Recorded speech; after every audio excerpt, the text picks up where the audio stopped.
Hi guys, good evening. 21st August 2020 total Hindu news analysis చూద్దామండి. ఇక ఏ articles ఏ పేజెస్లో ఇవ్వడం జరిగింది, ఏ ఆర్టికల్స్ ఏ ఎడిషన్ నుంచి తీసుకోవడం జరిగింది అనే అంశాన్ని కూడా లిస్ట్ అవుట్ చేయడం జరిగింది. ఒకసారి చెక్ చేయండి. ఇక ఫస్ట్ ఆర్టికల్ వచ్చేసి ఈ యొక్క ఇది ఓపెన్ ఆర్టికల్ అండి, టెక్నాలజీ యాజ్ అన్ ఎనేబులర్. అంటే ఇప్పుడు ఏంటి అంటే ఇప్పుడు మనకు కొత్తగా యొక్క ఎన్ఈపి అనేది నేషనల్ ఎడ్యుకేషన్ పాలసీ అనేదాన్ని కొత్తని తీసుకొచ్చారనమాట. దీంట్లో టెక్నాలజీ అనేది చాలా వరకు ఎక్కువ ప్రాధాన్యతను ఇస్తూ ఈ యొక్క విధానాన్ని తీసుకొచ్చారనమాట. దీనికి సంబంధించి టెక్నాలజీ అనేది ఎడ్యుకేషన్ నేషనల్ ఎడ్యుకేషన్ పాలసీలో ఎలా ఉంటుంది దానికి సంబంధించినటువంటి ఆర్టికల్ అనమాట. సో ఎడ్యుకేషన్ పాలసీ అనేది మనం ఫస్ట్ 2020 కనుక మనం సంబంధించి చూసుకుంటే కనుక ఈ టెక్నాలజీ అనేది పూర్తిగా ఏంటి అంటే ఈ యొక్క ఇంటిగ్రేషన్ అనేది అంటే ఈ యొక్క విద్యా వ్యవస్థలో ఈ యొక్క టెక్నాలజీ అనేది కలిపి చెప్పడం అనేది టెక్నాలజీ యూజ్ అండ్ ఇంటిగ్రేషన్ ఒకటి. నెక్స్ట్ ఈ యొక్క ఆన్లైన్ అండ్ డిజిటల్ ఎడ్యుకేషన్ అనేది ఎట్లాగా ఈక్విటబుల్ యూజ్ ఆఫ్ టెక్నాలజీ అంటే ఈ యొక్క అన్ని ప్రాధాన్యతలు అంటే ఆన్లైన్ డిజిటల్ ఎడ్యుకేషన్ అనేది అన్ని విధాల్లో దాన్ని సమానంగా వాడుకునే విధంగా ఈ యొక్క టెక్నాలజీ అనేది తీసుకురావాలని చెప్తున్నారనమాట. సో ప్రపోజల్స్ ఏంటి అంటే ఈ యొక్క నేషనల్ ఎడ్యుకేషన్ టెక్నాలజీ ఫోరం అనేది ఈ యొక్క అటానమస్ బాడీగా ఒకదాన్ని ఏర్పాటు చేశారు దీనికి సంబంధించి. సో దీని ప్రకారం ఈ ఫంక్షన్ ఏంటంటే ఇది ఒక ఇండిపెండెంట్ గాను దేని మీద ఎవరి మీద ఆధారపడకుండా స్టేట్ గవర్నమెంట్ ఏజెన్సీస్ కావచ్చు టెక్నాలజీ బేస్డ్ ఇంటర్వెన్షన్స్ ద్వారా దీన్ని ఏర్పాటు చేయడం జరుగుతుంది అనమాట. సో దీంతోపాటు ఈ యొక్క build intellectual institutional capacities in education technology అంటే ఇంటలెక్చువల్ అంటే తెలివితేటలకు సంబంధించిన బాగా ఆలోచించే శక్తి అంటే ఈ యొక్క మానసికపరమైనటువంటి యొక్క అభివృద్ధి కావచ్చు, లేకపోతే ఈ యొక్క ఇన్స్టిట్యూషనల్ కెపాసిటీస్ ఏవైతే ఉన్నాయో ఆ యొక్క సంస్థాగతమైనటువంటి అభివృద్ధి సంబంధించినటువంటి అంశాలు కావచ్చు ఈ యొక్క ఎడ్యుకేషన్ టెక్నాలజీలో తీసుకురావాలనేది దీని యొక్క ఏంటంటే ప్రధానమైనటువంటి లక్ష్యం అనమాట. దీంతోపాటు ఈ యొక్క స్ట్రాటజిక్ ట్రస్ట్ అనేది దీనికి సంబంధించినటువంటి ఏరియాలో ఈ డొమైన్స్లో దాంతోపాటు ఈ యొక్క ఏవైతే కొత్త విధానాలు ఏవైతే ఉన్నాయో కొత్త ఇన్నోవేషన్స్ కావచ్చు కొత్త అంశాలను కనుగొనే విధానం కావచ్చు దానికి సంబంధించిన ఇన్ డీటెయిల్ అంటే ఎక్స్ప్లెనేషన్ అనేది ఈ టెక్నికల్ విధానం ద్వారా తీసుకురావడం అనేది జరుగుతుంది అనమాట. దీంతోపాటు నెక్స్ట్ ఏంటంటే ఈ యొక్క ఎడ్యుకేషన్లో సాఫ్ట్వేర్ అనేది కొత్త సాఫ్ట్వేర్ అనేది తీసుకొస్తారన్నమాట. ఆ యొక్క రిచ్ వెరైటీ ఆఫ్ సాఫ్ట్వేర్ అనమాట. అది టీచర్లకి యొక్క స్టూడెంట్స్కి చాలా వరకు అన్ని లెవెల్స్లోనూ మేజర్ లాంగ్వేజ్లోనూ ఉపయోగపడే విధంగా అంటే మన భారతదేశంలో ఏవైతే రాజ్యాంగాలు చెప్పబడినటువంటి 22 లాంగ్వేజెస్ ఉన్నాయో ఆ లాంగ్వేజ్లో తీసుకొచ్చే విధంగా చూస్తున్నాను అనమాట. సో ఇక integration of technology based education వల్ల ఈ ప్లాట్ఫామ్ వల్ల అంటే ఎలాంటి తీసుకొస్తారంటే దీక్ష స్వయం లాంటి ఏవైతే కొన్ని అంశాలు ఏవైతే ఉన్నాయో వాటిని స్కూల్ హైయర్ ఎడ్యుకేషన్లో వీటిని ప్రతిపాదించడం జరుగుతుంది అనమాట. వీటి యొక్క ఏవైతే యాప్స్ కావచ్చు యొక్క విధానాలను ఉపయోగించి వీళ్ళు ముందుకు తీసుకెళ్ళడం జరుగుతుంది అనమాట దీనికి సంబంధించి. సో మనకు ఈ యొక్క ఎడిటోరియల్ అనేది మనం ముఖ్యంగా ఏం చెప్తుందంటే ఈ యొక్క పూర్తిగా ఈ అంశానికి సంబంధించినటువంటి ప్రోస్ అండ్ కాన్స్ అనేవి అంటే టెక్నాలజీ అనేది ఇంట్రడ్యూస్ చేయడం మంచిదే, దాంట్లో కొన్ని లోపాలు అనేవి ఉన్నాయన్నమాట. అంటే లోపాలు కాదు కొన్ని సమస్యలు ఉన్నాయి సవాళ్ళు అనేవి ఎదుర్కొనే అవకాశం అనేది ఉంటుందన్నమాట. దీంట్లో ఎక్కువ మంది స్టూడెంట్స్ అనేవాడు మనం కనుక చూసుకుంటే లోయర్ సోషల్ స్టేటస్ అనమాట. మన భారతదేశంలో ఉన్నటువంటి ప్రధానమైన సమస్య ఏంటంటే ఆర్థికపరమైనటువంటి సామాజిక పరంగా వాళ్ళ యొక్క స్టేటస్ అనేది చాలా తక్కువ. దాంతోపాటు ఈ యొక్క పేరెంట్స్ ఎవరైతే ఉన్నారో ఎవరైతే కనీసం వాళ్ళకు పోస్ట్ సెకండరీ ఎడ్యుకేషన్ కూడా లేని వాళ్ళు అంటే ఈ యొక్క సెకండరీ ఎడ్యుకేషన్ ముందు కూడా అంటే మినిమం ఎడ్యుకేషన్ క్వాలిఫికేషన్ కూడా లేని తల్లిదండ్రులు అనేవాళ్ళు ఉన్నారు. సో ఇలాంటి చోట ఈ యొక్క ఈ రీజన్ ఏరియాస్లో రిమోట్ విలేజెస్లో అర్బన్ మైగ్రేషన్ ఏరియాస్లో ఇలాంటి చోట్ల ఏంటంటే ఇలాంటి విద్యా విధానాన్ని తీసుకురావడం అనేది చాలా కష్టసాధ్యమైందనమాట. దీంతోపాటు ఈ యొక్క national institution education planning and administration 2016 ప్రకారం ఈ యొక్క సొసైటీ ఒకదాన్ని ఏర్పాటు చేయడం జరిగిందనమాట. దీంట్లో ఏంటంటే ఏవైతే ఈ యొక్క క్వాలిటీ ఎడ్యుకేషనల్ ఎక్స్పీరియన్స్ అనేది ఈక్వల్ అంటే అకాడమిక్ అవుట్కమ్స్ అనేవి తీసుకురావడమే దీని యొక్క ముఖ్య ఉద్దేశం అనమాట. దీన్ని ఏంటంటే ఈ యొక్క అర్బన్ అండ్ రూరల్ ఏదైతే డిస్పారిటీ ఏదైతే ఉందో దానితో పాటు ఈ యొక్క ఆన్లైన్ క్లాసెస్ ద్వారా ఈ యొక్క అలార్మింగ్ హై డిజిటల్ డివైడ్ కింద దీన్ని తీసుకురావడం జరిగిందనమాట. దీనివల్ల అడ్వాంటేజెస్ ఏంటి అంటే ఇప్పుడు దీనివల్ల ఏవైతే టెక్నికల్ దాన్ని తీసుకురావడం వల్ల అందరికీ సమానమైనటువంటి ఆపర్చునిటీస్ అవకాశాలనే ఉంటాయి. ఏది టెక్నాలజీ పరంగా మనం చూసుకుంటే ఈ యొక్క హైయర్ ఎడ్యుకేషన్లో అంటే విద్యా విధానంలో ఒక కొత్త ట్యూటర్ లాగా ఈ యొక్క టెక్నాలజీ అనేది ఉపయోగపడుతుంది అనమాట. దీని కారణంగా ఎటువంటి విద్యార్థి అయినా సరే అంటే కొత్త విషయాలు నేర్చుకోవడానికి దీంట్లో ఏమైనా ఇన్ఈక్వాలిటీస్ అనేవి ఏం అవసరం లేకుండా ఉంటుందన్నమాట. సో ఈ యొక్క టెక్నాలజీ యొక్క మీడియేటర్ లెర్నింగ్ అనే ద్వారా స్టూడెంట్స్ అనేవాళ్ళు ఏదైనా కానీ ఈజీగా నేర్చుకునే అవకాశం అనేది ఉంటుందన్నమాట. సో దీంతోపాటు యొక్క గ్రేటర్ సపోర్ట్ కూడా ఉంటుందన్నమాట. ఏదైతే మార్జినలైజ్డ్ లెర్నర్స్ సంబంధించినటువంటి అంటే కొత్తగా నేర్చుకుంటున్న వాళ్ళు లేకపోతే సరిగా నేర్చుకోలేని మార్జినలైజ్ చాలా తక్కువ ప్రాధాన్యత కలిగినటువంటి ఎవరైతే ఉన్నారో అంటే వాళ్ళకి సరైనటువంటి అవకాశాలు లేని వాళ్ళు ఎవరైతే ఉన్నారో వాళ్ళందరూ కూడా మార్జినలైజ్డ్ లెర్నర్స్ ఉంటారు, వాళ్ళకి సపోర్ట్ చేసే విధంగా ఉంటుందన్నమాట. దీంతోపాటు ఈ యొక్క టీచర్లకి దాంతోపాటు ఈ యొక్క ఫెసిలిటేటర్స్ ఎవరైతే ఉంటారో వాళ్ళకు కూడా సహాయం చేసే విధంగా ఈ టెక్నాలజీ అనేది ఉంటుందన్నమాట. సో ఇప్పుడు ఈ టెక్నాలజీ అనేది ఇంట్రడ్యూస్ చేయాలనుకుంటున్నారు. ఈ ప్రధానమైనటువంటి ఈ సమస్యలు చెప్పారు, కానీ కొన్ని రకాల ప్రధానమైనటువంటి సమస్యలు కూడా ఉన్నాయి.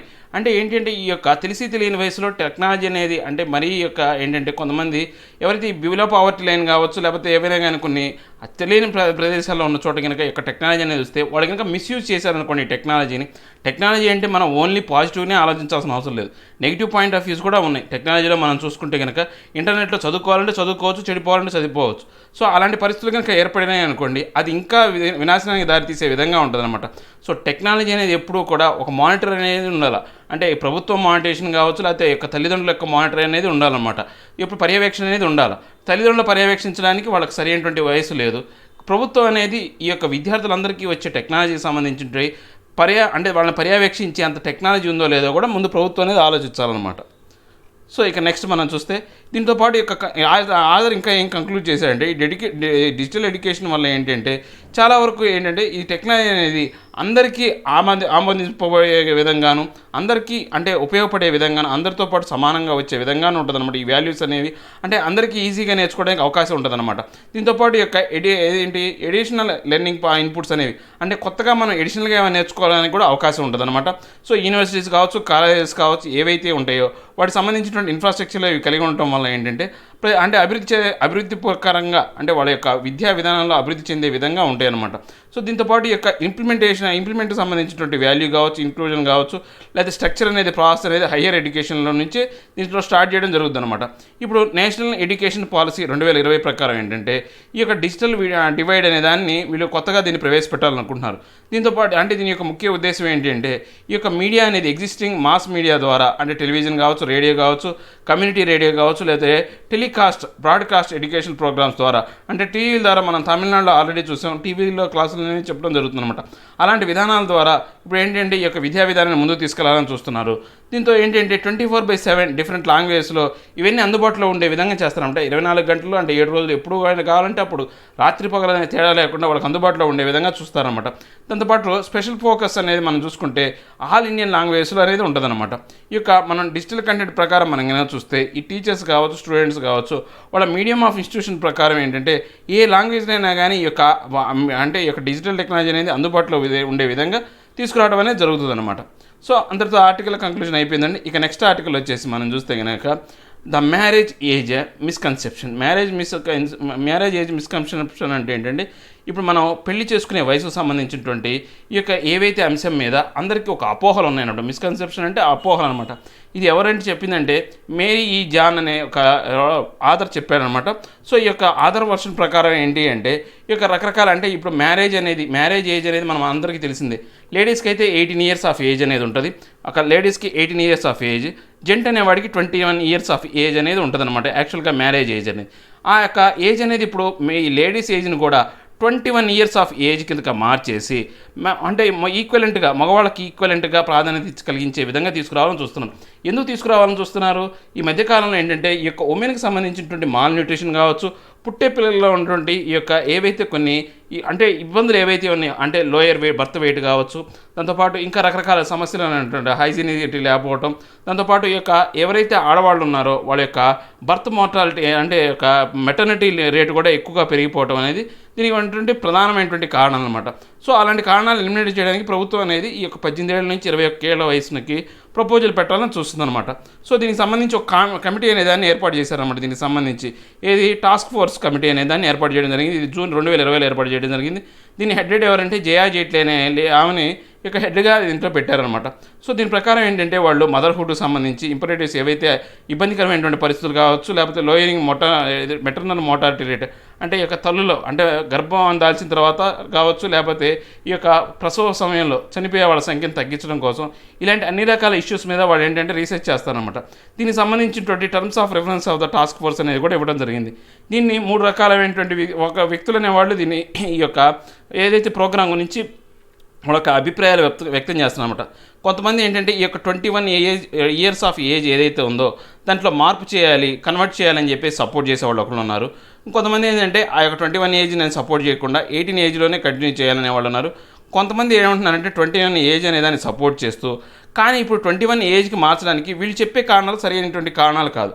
అంటే 21 years ఏజ్కి మ్యారేజ్ ఏజ్ని మార్చడం అనేది కరెక్టే, కానీ మీరు ఇప్పుడు చెప్తున్నారు కదా, మాల్ న్యూట్రిషన్ కావచ్చు, లేకపోతే మోర్టాలిటీ రేట్ ఏదైతే ఉందో, మెటర్నల్ మోర్టాలిటీ రేట్, ఆ కారణాల వల్ల ఇది మారుస్తున్నారంటే మాత్రం ఇది తప్పుడు విధానం చెప్తున్నారు. సో ఇప్పుడు మనకు ఆర్టికల్ ఎవరైతే రాశారో ఆ ఆర్టికల్ రాసినటువంటి మేరీ జాన్ అనే ఆమె మాత్రం పూర్తిగా ఈ యొక్క 21 ఏళ్ల ఏజ్ అనే దాన్ని సపోర్ట్ చేస్తున్నారు, కానీ వీళ్ళు చెప్పే కారణాలు మాత్రం సపోర్ట్ చేయట్లేదు అనమాట. ఈ యొక్క థియరిటికల్ అంటే ఈ ఇన్ఫర్మేషన్ ప్రకారం పూర్తిగా ఈ యొక్క రీసెర్చ్ ప్రకారమే ఈ యొక్క అంశాన్ని అనేది చెప్పిందనమాట.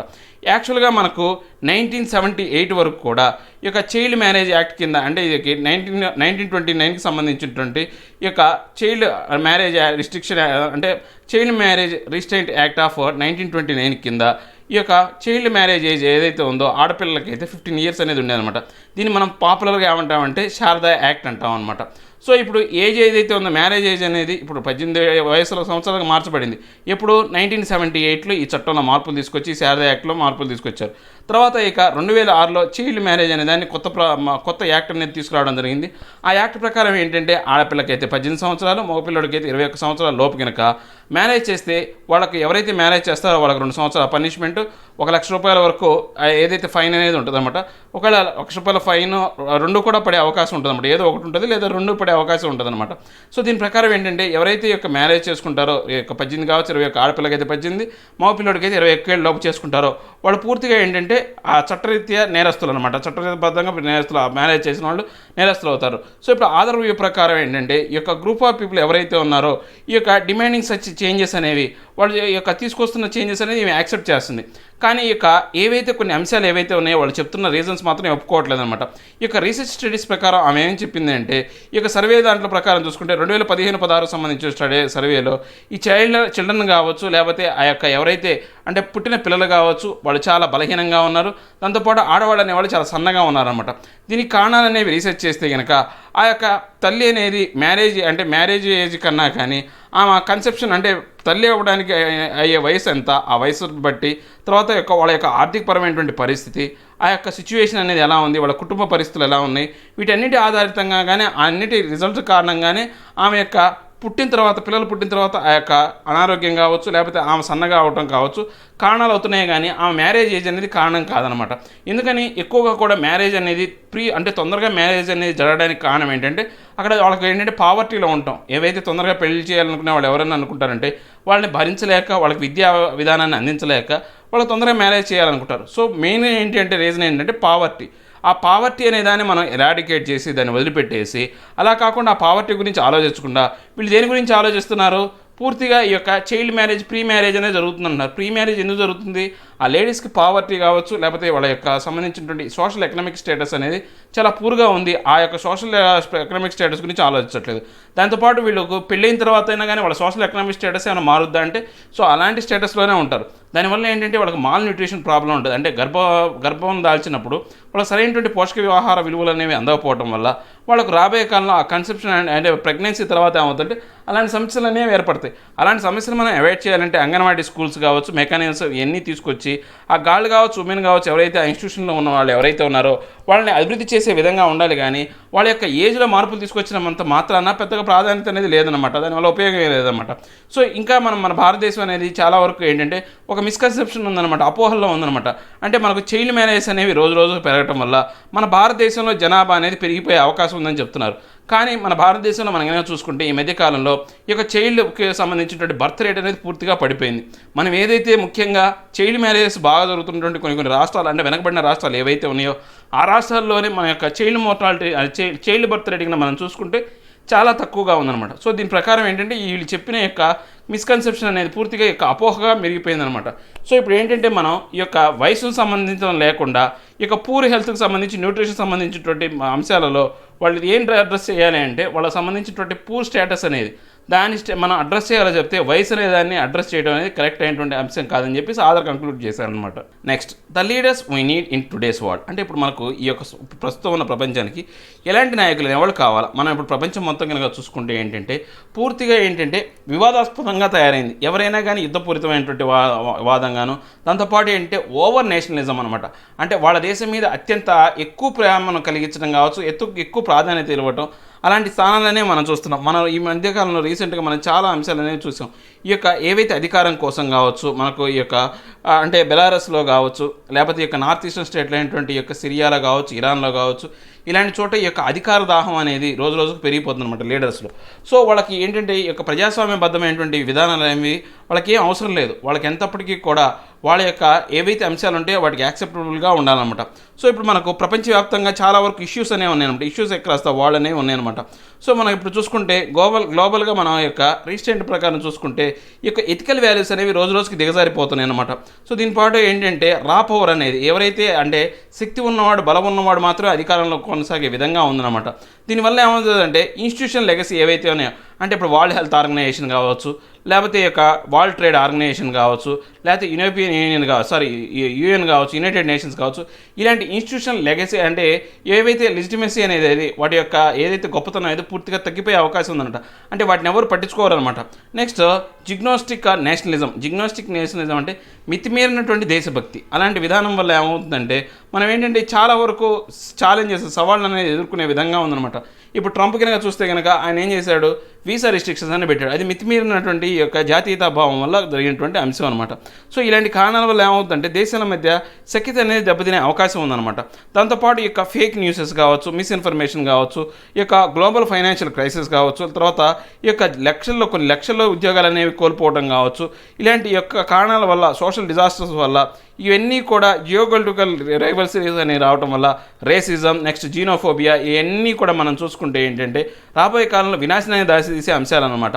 ఇప్పుడు మనకు చూసుకుంటే యునైటెడ్ గ్లోబల్ రెస్పాన్స్ సంబంధించినటువంటి క్లైమేట్ చేంజ్ కావచ్చు, సొసైటల్ ఇన్స్టెబిలిటీ కావచ్చు, లేకపోతే ఈ యొక్క పొలిటికల్ డిస్రప్షన్, ఇవన్నీ కూడా చాలా వరకు ఏర్పడే అవకాశం ఉందన్నమాట. సో దీంతోపాటు ఏంటంటే ఈ యొక్క సర్వేలెన్స్ సంబంధించినటువంటి ఏవైతే ప్రైవేట్ సంబంధించినటువంటి అంశాలు అనేవి లేవు, పర్యవేక్షించే అంశాలు ఏవీ లేవన్నమాట. వీటితో పాటు ఈ యొక్క యూజర్స్ కావచ్చు, ప్రైవేట్ డేటా కావచ్చు, కమర్షియలైజింగ్ కావచ్చు, ఇవంతా కూడా డబ్బును ఆధారితంగా చేసుకుని ఈ యొక్క ప్రపంచం అనేది నడుస్తుందన్నమాట. ఈ యొక్క టెక్నాలజీ వల్ల, కాంప్లెక్స్ టెక్నాలజీ వల్ల ఏంటంటే గవర్నమెంట్స్ అనేవి పూర్తిగా ఈ యొక్క అంశాలకు సంబంధించి ఏవైతే కొన్ని అవరోధాలు కలిగించాలో, కొన్ని ఇబ్బందికరమైనటువంటి పరిస్థితులకు అవరోధాలు కలిగించాలనే అంశాలకు ఈ యొక్క టెక్నాలజీ వల్ల ప్రభుత్వాలు అనేవి కూడా వాటికి అవరోధాలు కలిగించలేకపోతున్నాయి అనమాట. అంటే ఇలాంటి భావాల నుంచి బయటపడడం కోసం. దీంతోపాటు ఏంటంటే అథారిటీ అనేది పూర్తిగా దిగజారిపోతుంది రోజు రోజుకి. దీనివల్ల ఈ పూర్తిగా సామాజికపరమైనటువంటి యొక్క బాధ్యత అనేది లోపించడం వల్ల ఈ యొక్క సోషల్ ఇంపాక్ట్ అనేది చాలా ప్రమాదకరమైన స్థితిలోకి వెళ్ళిపోయిందనమాట.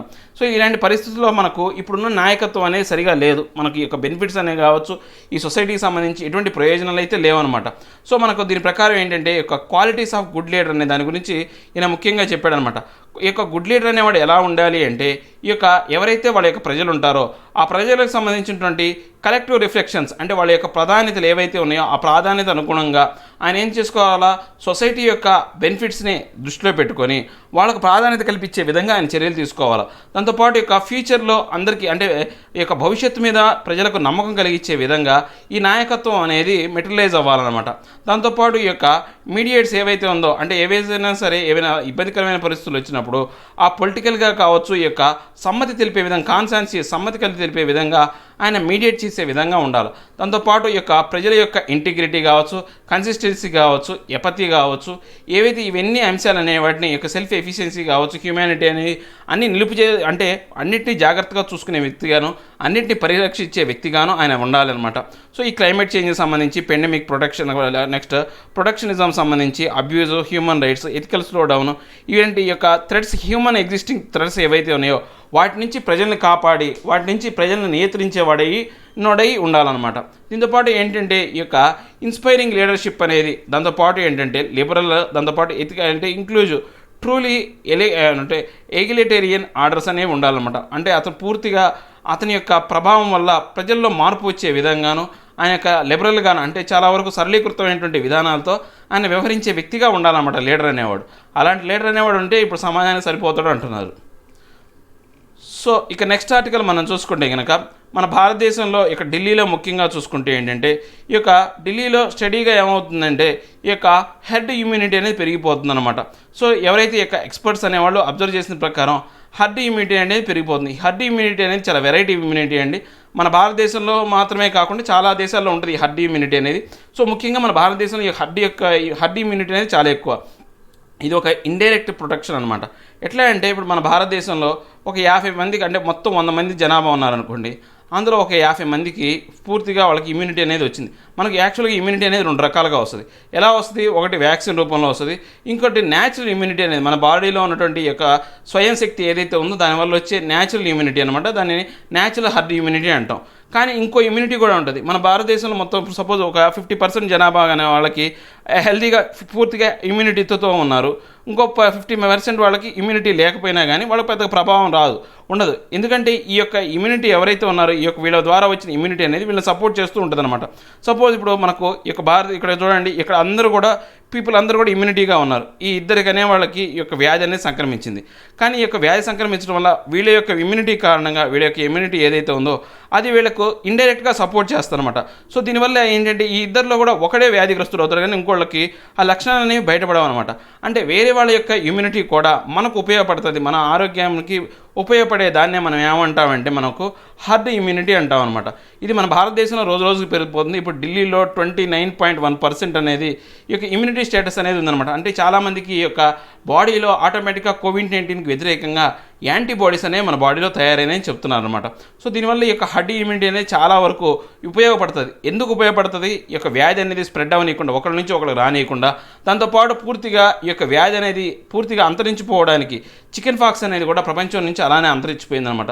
సో అలా అంతరించిపోవడానికి కారణం అవుతుంది అనమాట ఈ యొక్క హర్డ్ ఇమ్యూనిటీ అనేది.